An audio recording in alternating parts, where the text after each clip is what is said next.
کرتا ہوں کہ اللہ تعالیٰ ان کی اس محنت کو قبول فرمائے۔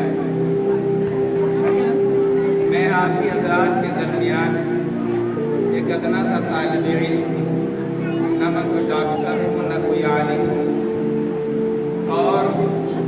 میرا گھر بھی آپ کے گھر کے قریب، یعنی آپ کے گاؤں کے پڑوس بسیٹھا میرا گاؤں ہے، اور میں وہیں سے تشریف لایا ہوں۔ یہ الگ بات ہے کہ میں رہتا علی گڑھ میں ہوں، لیکن ناظم صاحب نے تعارفات کے لمبے پل باندھ دیے جو میں اس لائق نہیں ہوں۔ خیر، میں دعا کرتا ہوں کہ اللہ تعالیٰ ہمیں بھی عالم باعمل بنا دے۔ عزیز طلبہ، آپ بہت خوش قسمت ہیں کہ آپ کو ایک ایسا چراغ، ایک ایسا ادارہ ملا ہے جس کا نام بھی اس صحابی رسول کے ساتھ ہے، جو صحابی جن کا نام حسان ابن ثابت رضی اللہ تعالی عنہ، اور حسان بن ثابت رضی اللہ تعالی عنہ یہ شاعر اسلام ہیں، جیسا کہ ابھی شاعر اسلام دانش کمال سرگم صاحب سے آپ سن رہے تھے، اور دانش کمال سرگم صاحب کو میں ان سے پہلے کبھی میں نے دیکھا نہیں تھا، لیکن آج الحمدللہ میں نے دیکھ بھی لیا۔ میں سوشل میڈیا پر میں ان کو دیکھا کرتا تھا، میں ان کی تحریرات پڑھتا تھا، لیکن آج الحمدللہ میں ان کو دیکھ بھی لیا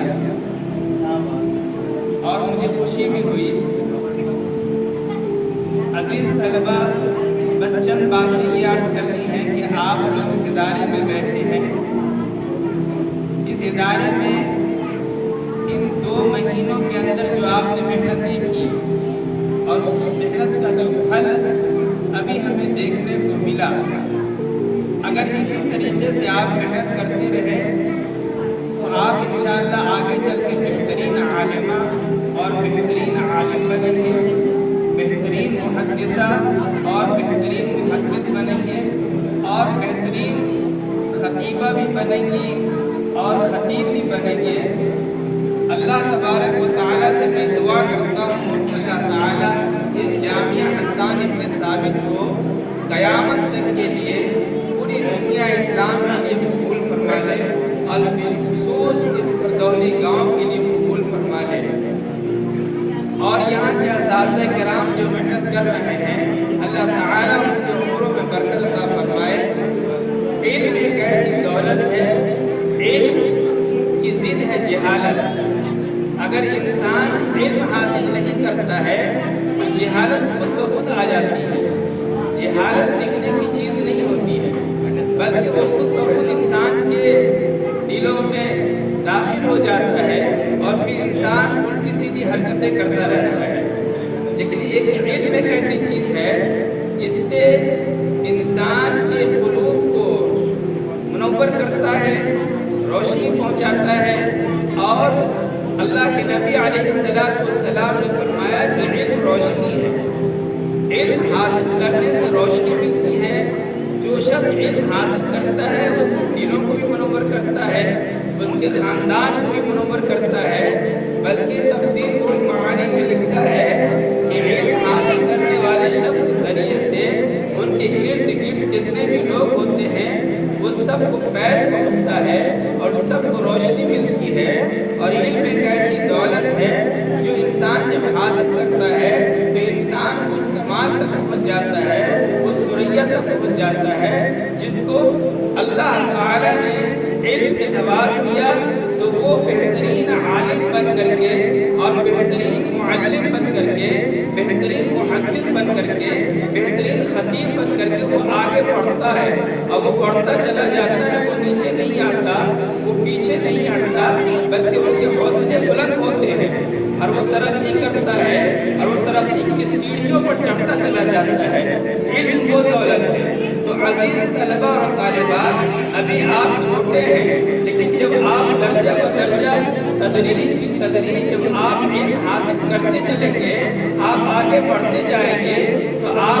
ابھی آپ قرآن قاعدے کی تعلیم حاصل کر رہے ہیں، ابھی قرآن کریم میں ناظرہ پڑھ رہے ہیں، آگے چل کر کے آپ نبیین کی تعلیم حاصل کریں گے، الفیۃ الحدیث کی تعلیم حاصل کریں گے، اور صرف النحو کی تعلیم حاصل کریں گے۔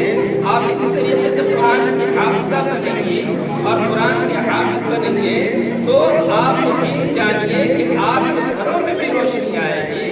آپ کے والدین کے اندر بھی روشنی پیدا ہوگی۔ اس لیے کہ علم جہاں پیدا ہوتا ہے وہاں سے جہالت کو دور چلا جاتا ہے، اور اگر علم جہاں پیدا نہیں ہوتا وہاں جہالت خود بخود چلی آتی ہے۔ اس لیے ہمیں جہالت کو دور کرنے کے لیے ہمیں علم کا حاصل کرنا بہت ضروری ہے۔ علم القرآن، قرآن رحمان وہ ہے، اللہ وہ ہے جس نے قرآن کو نازل کیا اور قرآن کو ہمارے سینوں میں محفوظ کر دیا، قرآن کو ہمیں سکھایا،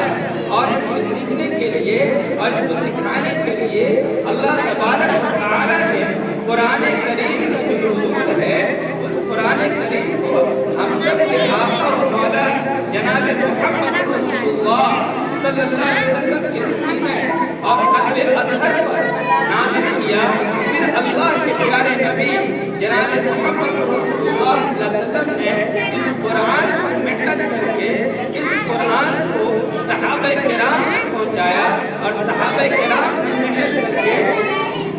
تابعین تک پہنچایا، اور تابعین نے محنت کر کے تابعین تک پہنچایا۔ اسی طریقے سے یہ چلتا چلا آ رہا ہے 1450 سال پہلے سے لے کر کے آج تک یہ قرآن کریم کی تعلیمات چل رہی ہے، اور یہ قرآن کی تلاوتیں ہو رہی ہے۔ کوئی ایسا گھر نہیں، کوئی ایسا قلب نہیں جہاں قرآن کی تعلیم نہ ہو، جہاں قرآن پڑھایا جا رہا ہو، کوئی ایسا علاقہ نہیں، کوئی ایسا خطہ نہیں جہاں قرآن کی تعلیمات نہ ہو۔ آپ لوگ خوش قسمت ہیں اس بات کے کہ آپ کے گاؤں میں جامعہ ابن حسان بن ثابت جو ادارہ قائم ہوا، یہ شعبان کے مہینے میں سے بنیاد ڈالی گئی، اور یہ چند مہینوں کے اندر الحمدللہ یہ ایک دیوار کی شکل میں کھڑی ہوئی، اور پھر اس کے بعد اس کے اوپر البیسٹر لگے۔ ہم دعا کرتے ہیں کہ اللہ تبارک و تعالیٰ اس کو ایک بہت بڑا ادارہ بنائے جس میں ہاسٹل بھی ہو اور جس میں دارالقامہ بھی ہو، اور آپ کے پڑھنے کا بہترین ذریعہ بنے، اور تاکہ آپ علم حاصل کریں۔ پیارے آقا جناب محمد رسول اللہ صلی اللہ علیہ وسلم مسجد نبوی میں صفے پر بیٹھ کر کے جب صحابہ کرام کو پڑھایا کرتے تھے، علم دیا کرتے تھے، وہ صحابہ کرام کی پوری دنیا میں پھیلے، اور تاریخ یہ بتاتی ہے کہ تقریباً 10,000 صحابہ کرام ہندوستان کی طرف تشریف لے کر کے آئے، جن کی قبریں پنجاب کے علاقے میں ملتی ہیں، کبھی اور شہروں میں نظر آتی ہیں۔ تو یہ تعلیم کے لیے اس دنیا کے اندر پھیل گئے۔ ہم